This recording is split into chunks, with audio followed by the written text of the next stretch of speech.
Hey everybody, it's Gail over here in the shadows, but that's for good reason. It's so you can see this cape. Let me turn her a little more towards the light. Oh, there's the line. This cape is 4,000 yards of size 30 thread. It works with a 1.25 millimeter hook and a 1 millimeter hook, and it took me 5.5 months. That was consistently working on it for like a couple nights a week. 5.5 months. But look at this. I mean, you gotta love it. It's just froth. It's absolutely gorgeous.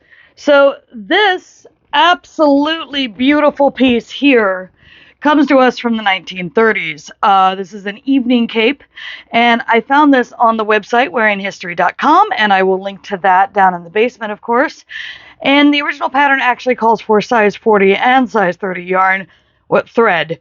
And I know I can get my hands on size 40.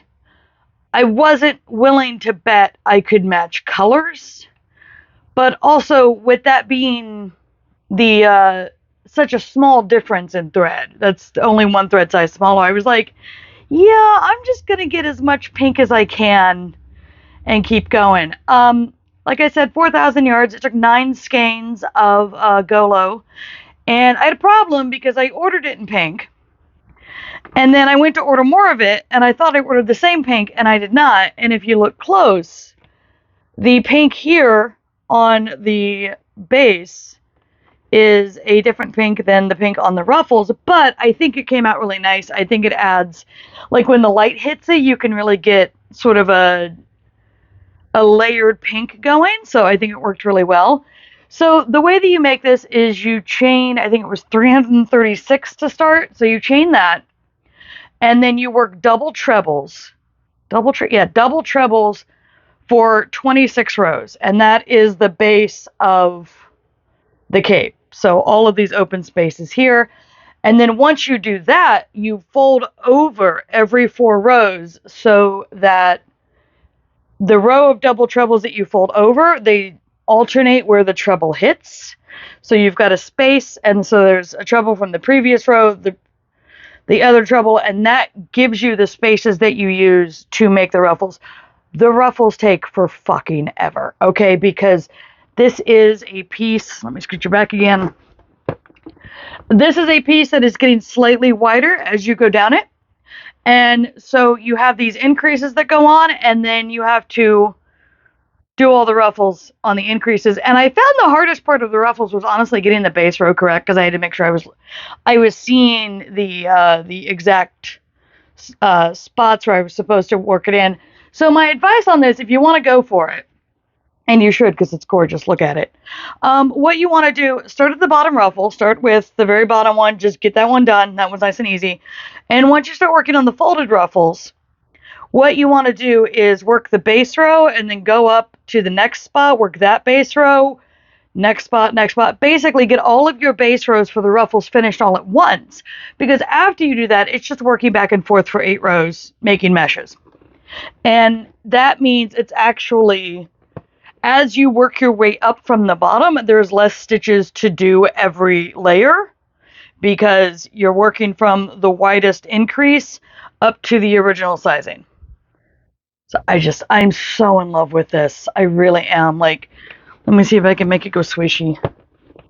Yeah, like it's got this swish to it. It's got an amazing drape. And then what you do for the neck, so you do have a neck ruffle. And then what you do for the neck is you take a length of ribbon and you work it through like a drawstring, and then you pull it so that it's going to match where you pull it so that it's your neck width. And then you're supposed to take silk and tie a piece on each end to the ribbon that you have worked in to tie it into a bow. But I know myself well enough to know that I'm never going to get a bow perfect on the second try. So I went another way with it. I sewed the bow to so this is the ribbon. I've sewed the end of the ribbon closed so it can't slip out, and then I sewed the bow to the ribbon, and then I attached Velcro at the neck closing. And actually, let me see. It's pretty warm today, which is why I'm not just wearing this for the whole video, but if I can actually get it on without making a fool of myself. Hold on. Excuse me. Ah, there we go. Alright, I'm going to use this as a mirror to find... There it is. So, we're just going to do that. It's actually a little bit tight on me, but the ruffle and everything hides the fact that it's a little bit tight on me. There we go. And this is what it looks like on a human body.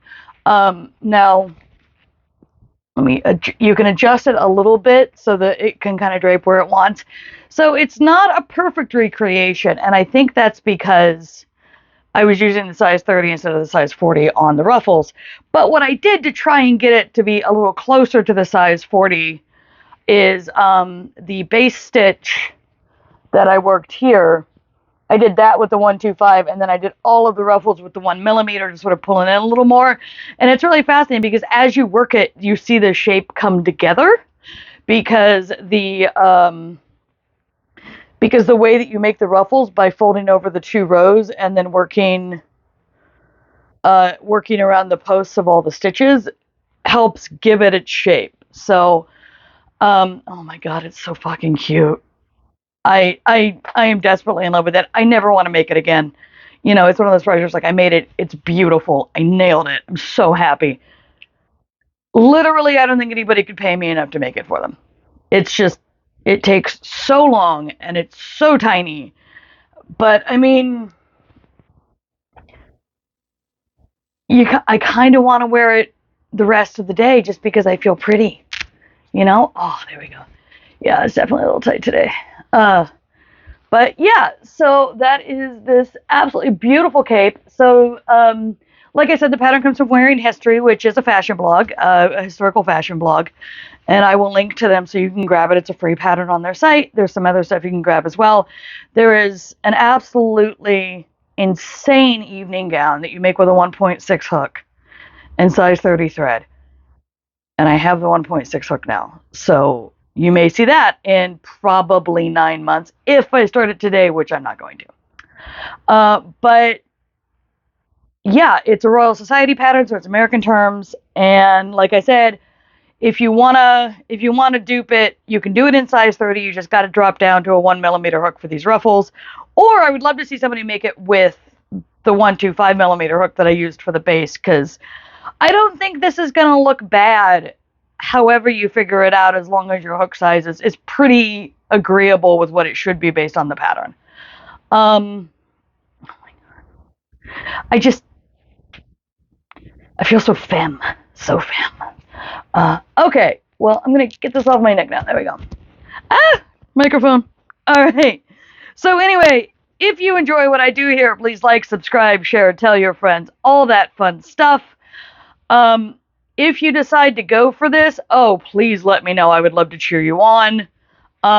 It is a very particular kind of a beast, because it definitely tricked me. I'm like, okay, it's a cape, but it's not that much.